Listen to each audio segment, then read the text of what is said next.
Assalamualaikum warahmatullahi wabarakatuh. Nama saya Muhammad Erwin Mahputra. Saya akan menjelaskan tentang pengertian nasih dan mansuh. Yang pertama, pengertian nasih. Nasih secara bahasa artinya adalah menghilangkan atau meniadakan, atau juga bisa disebut dengan pengalihan. Nasih secara istilah adalah menghapus hukum syarak dengan dalil yang datang kemudian, atau menghapus hukum syarak dengan memakai dalil syarak dengan adanya tenggang waktu, dengan catatan kalau sekiranya tidak ada nasih itu, tentulah hukum yang pertama itu tetap berlaku. Berikutnya yaitu mansuh. Secara bahasa, mansuh adalah sesuatu yang dihilangkan atau ditiadakan. Sedangkan menurut istilah, mansuh adalah hukum syarak yang diambil dari dalil syarak yang pertama, yang belum diubah dengan dibatalkan dan diganti dengan hukum dari dalil syarak baru yang datang kemudian. Sekian dari saya. Wassalamualaikum warahmatullahi wabarakatuh. Assalamualaikum warahmatullahi wabarakatuh. Di sini saya akan menjelaskan tentang hukum dan syarat nasih dan mansuh serta hikmah adanya nasih dan mansuh.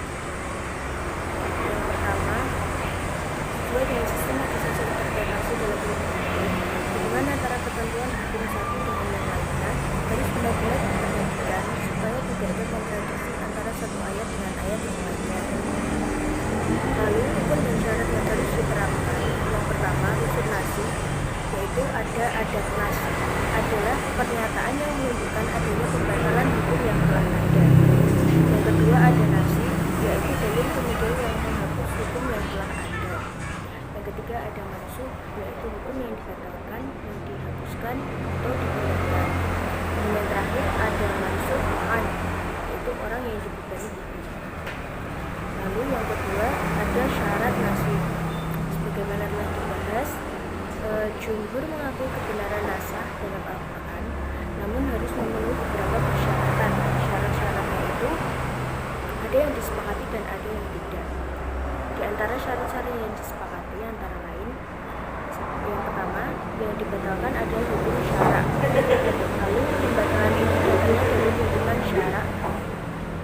Pembatalan hukum tidak disebabkan oleh berakhirnya waktu pemberlakuan hukum, seperti perintah Allah tentang kewajiban berpuasa. Tidak berarti dinasah setelah selesai melaksanakan puasa tersebut. Dan terakhir, ada tuntutan yang mengandung nasah harus datang kemudian. Lalu adapun persyaratan yang diperselisihkan antara lain, yang pertama ada alasan yang dikemukakan oleh Mu'tazilah dan sebagian Hanafiyah yang menyatakan bahwa hukum yang disahkan itu pernah dilaksanakan atau syarak telah memberi kesempatan untuk melaksanakan hukum tersebut, yang menunjukkan bahwa hukum itu baik.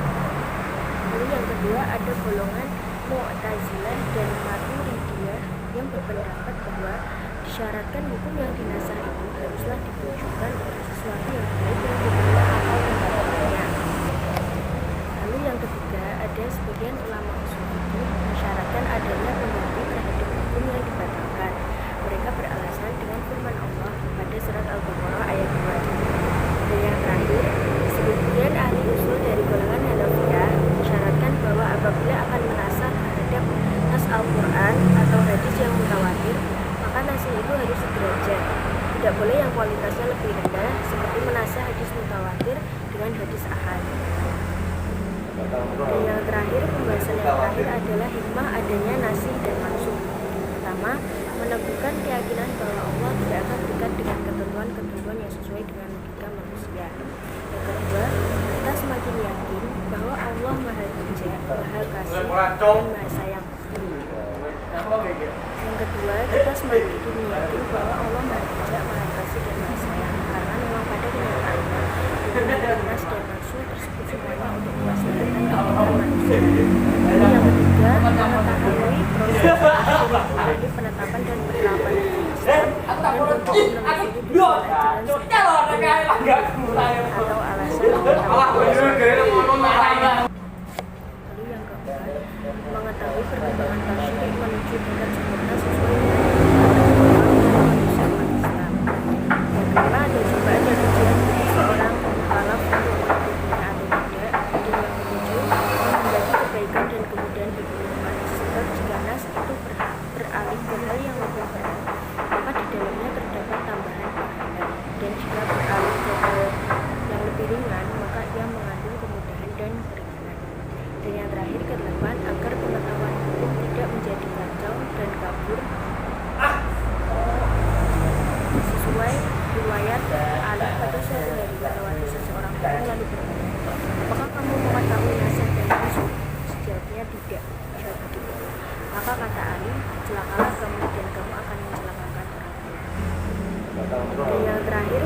yang terakhir adalah hikmah adanya nasih dan mansukh.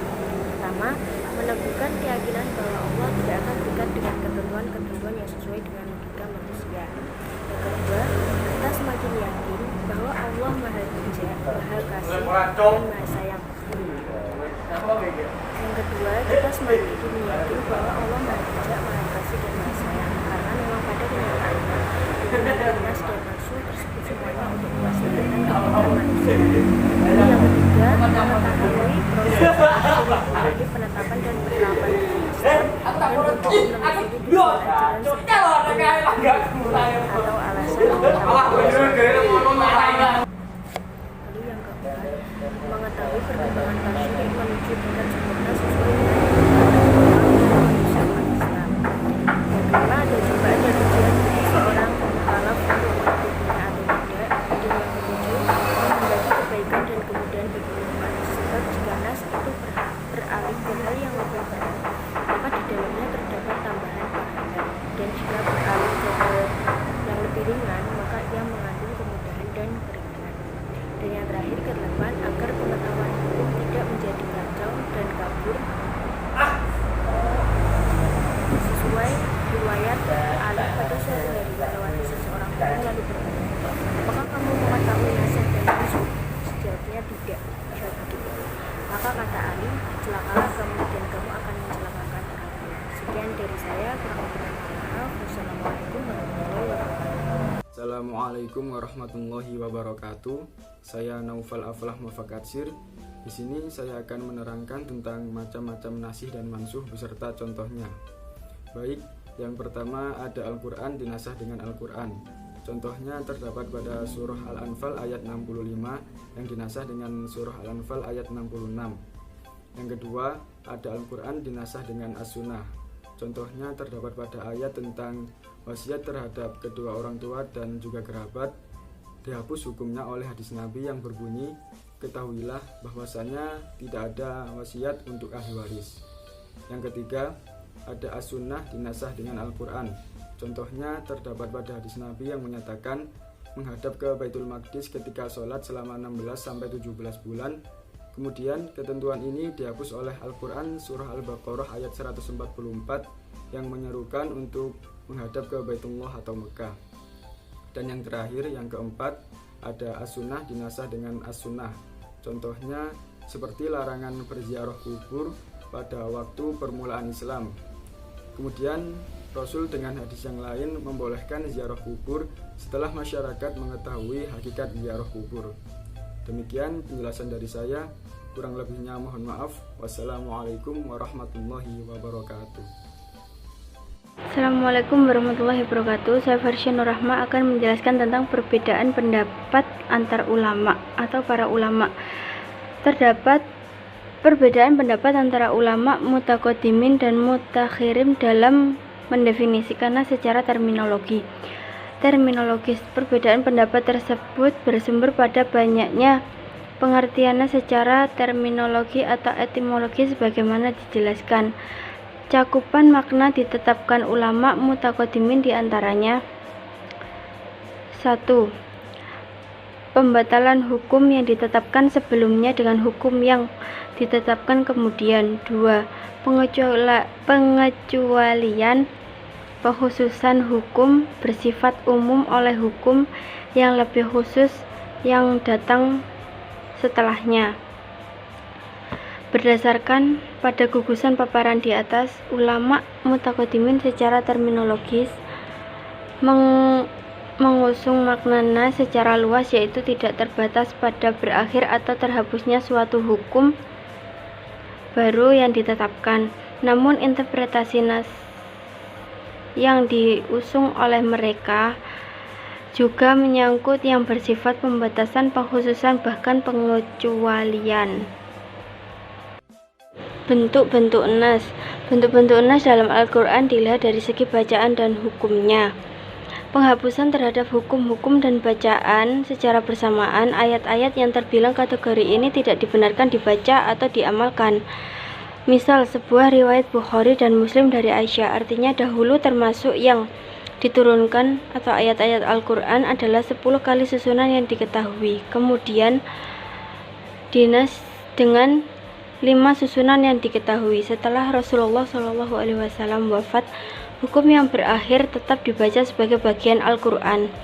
Penghapusan terhadap hukumnya saja, sedangkan bacaannya tetap ada. Misalnya ayat tentang mendahulukan sedekah pada Quran Mujadalah.